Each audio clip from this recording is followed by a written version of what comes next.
vision for Sarnia in 2014.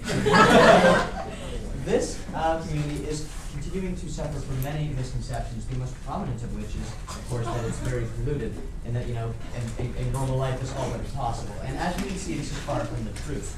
So, community has worked together with industry under the leadership of the Sarnia Land Environmental Association, or SLEA, and they've worked very hard to lessen the impact of various industries, from the petrochemical to the regular chemical processing. And we can see that the pollution has been reduced very significantly over the years. So this really isn't the issue. So what is the main issue going on in Sarnia today? Well, there are several. The first one is the poor public perception from the external side.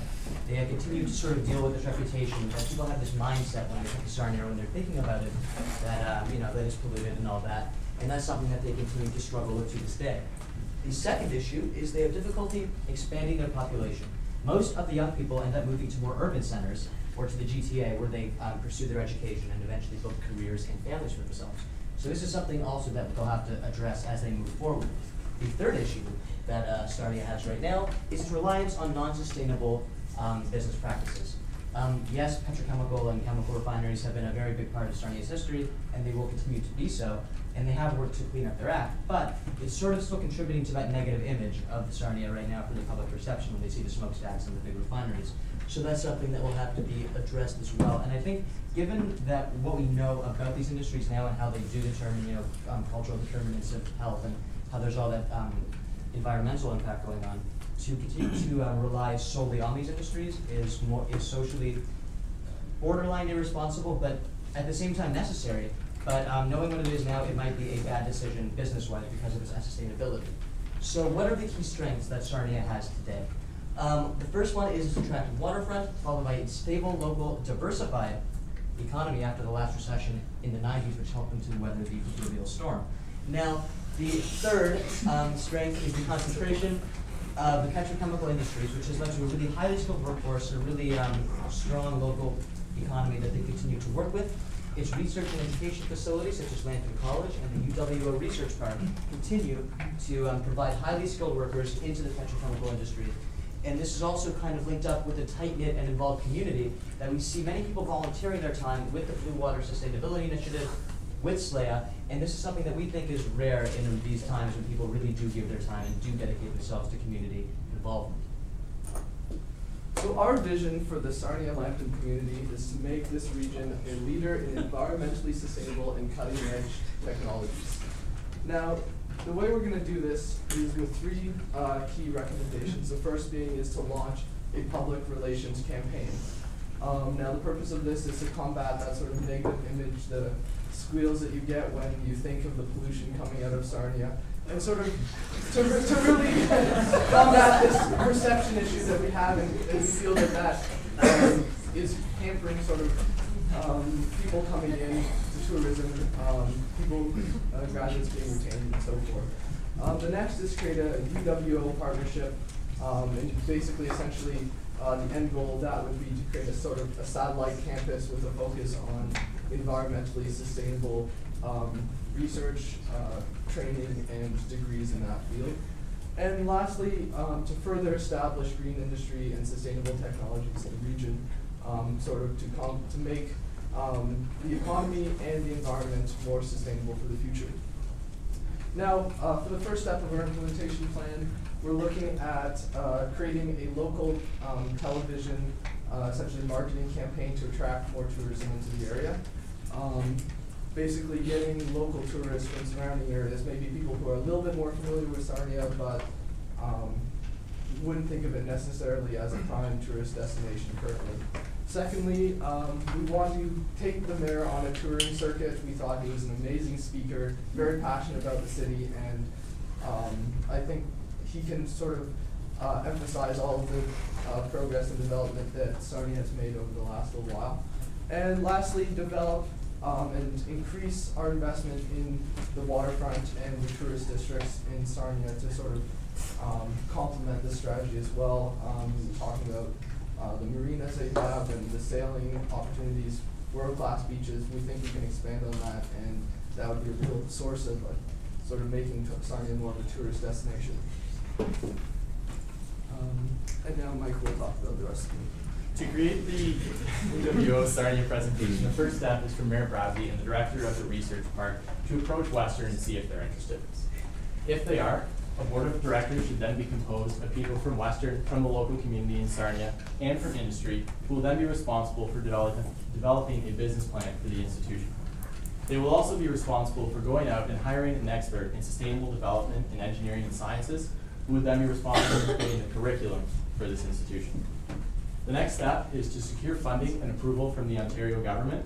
And again, here we recommend using Mayor Bradley because of his charisma and personality. This pitch should focus on the existing support from UWO, as well as the benefits to the Sarnia community, the benefits of locating this school near industry where the jobs are, and the benefits to the province as a whole of having a special focused university on environmental sustainability. The final step in this process is to attract the professors, the staff, and of course the students to the school. For the professors, we recommend using existing Western professors, since London is only about an hour away from Sarnia, until a wider search for full-time professors can be undertaken. And to bring the students to the school, we feel that by adding top-notch professors and developing the local tourist and entertainment district, this provides the students a chance to get a top-quality education as well as that social life aspects that many are looking for, which will encourage them to come to Sarnia. Our final recommendation is to establish the foundations for a green industry. Right now, the biggest obstacle to success for environmental initiatives in Sarnia is the lack of an environmental culture in the community. So to overcome this, we recommend starting challenges like a recycling challenge between city blocks or neighborhoods to encourage recycling. We recommend installing smart meters in everyone's home so people can track their energy consumption and see where they can save money. And we recommend twice a year opening the board meetings of SLEA to the public so that they have a chance to hear from the industry's perspective what they're doing to improve the environment and also help improve transparency and accountability between the community and the industry. The second step is to encourage new business, new entrepreneurs to come to Sarnia. And to do this, we recommend BSI be responsible for recruiting new graduates and going out on the rest of Ontario to other universities and targeting graduates. To do this, they'll need a grant from the city of Sarnia to hire 2 full-time employees that would act as recruiters. And we also recommend developing a promotional package so they have some materials about the benefits of Sarnia and specifically the benefits of starting a new family in Sarnia. If successful, this plan will make Sarnia the leader in environmental sustainability in Canada. Thank you.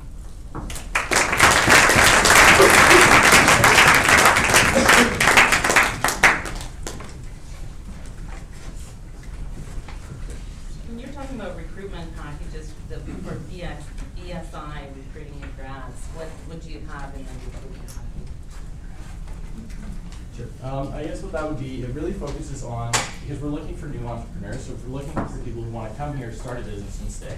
So we would really focus on the family atmosphere of Sarnia and the benefits to starting a young family. So the education for young people, the investments in education that have been made, the the tight-knit community to really highlight just how easy it will be to integrate into the Sarnia community.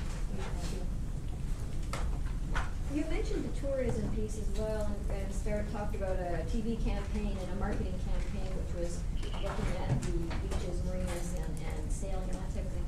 Can you give me a little more information on that? Because there's still a number of communities have that, so I have a little bit of difficulty understanding why that would draw people to our community as opposed to someone else. We think that, yeah, many places have it, but I don't think that it's well known that Sarnia has it. So I think that there does exist, like tourism. When we said the TV campaign, we meant other local cities such as London, such as Kitchener-Waterloo, such as Hamilton.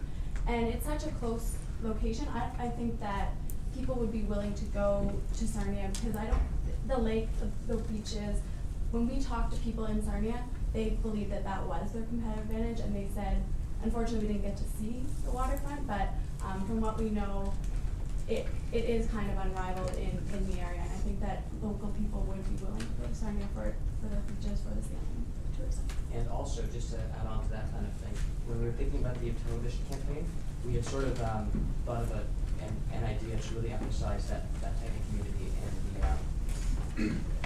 environmental landscape, like the beaches and stuff. It was gonna be a My Sarnia type thing, so we would have people like, both from the political sphere in terms of like, the mayor would talk about what Sarnia means to them and why it's a good place to be, and we'd have different people throughout the community, which would also lower the cost of the campaign in terms of you don't have to hire professional, people to talk about it and spokespeople. So it would be a very like, I guess, it would be pulling on the emotional strings of the people who are watching it, in that it's the local people who are, there on the ground, and living their lives.